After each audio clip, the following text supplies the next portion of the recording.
By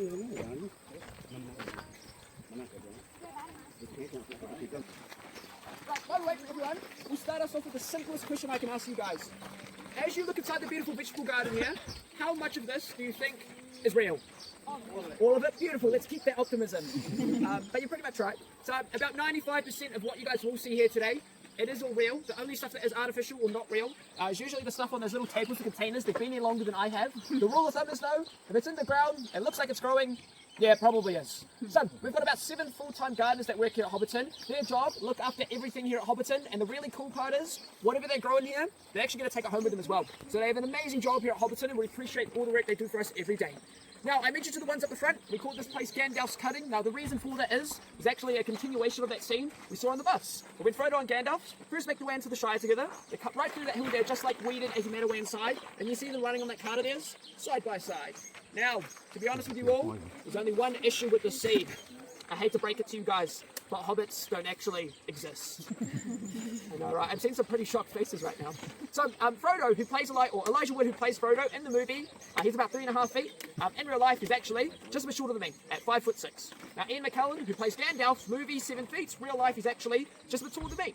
So, it turns out the difference between the both is literally this much, by the way. So, they had to come up with a way to make Frodo feel like a hobbit, especially like how you see it in the movie as well.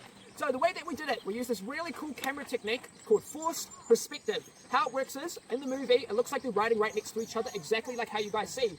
But if you look from it in a different perspective, you would see that Frodo, he was actually 3 meters behind him. So, forced perspective. The second way that we use it is whenever we put specific actors in front of specific hobbit holes. So, can I get those who are brave enough to admit they're about 5'6" and shorter, or 165 centimeters and shorter, to raise their hands? Rule of thumb, if you're a bit shorter than me, check your hand up. Alright, everyone with their hand up right now, it's my official pleasure to say, welcome home. It's a bit mean, I won't lie, but so what we do is we get people who are roughly about 5'6" and shorter, we put them through the yellow hobbit hole door behind you all. So over here, they're 90% average human scale size, so when you're in front of that one, this is what makes you look like a hobbit. Now, if you want to look a bit taller, we put you in front of these smaller ones here, over to your guys' right. Now, in the movies, there's only one person we really had to make look taller, and that was Gandalf. So we'd put Gandalf only in front of the smaller ones, and then we'd put all the hobbits in front of the biggest ones. So this is the true way we tricked you guys in the movie.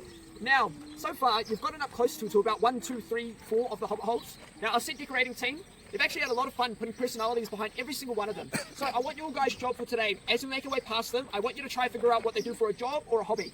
So have a look at what we've placed around their doors, what's been painted onto the mailboxes, and what's in the windows. It gives you a good idea what our hobbits like to do for a living. So we've got 4 down, everyone. We actually have 40 more to go.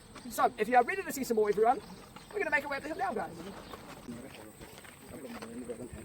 So the area you guys are walking into now, we call it Gandalf's Cutting. There is a reason to this, but I'm going to wait for everyone to come on in, take everything in, grab the photos around the place. We're just going to sit around this grass triangle here for now. So try not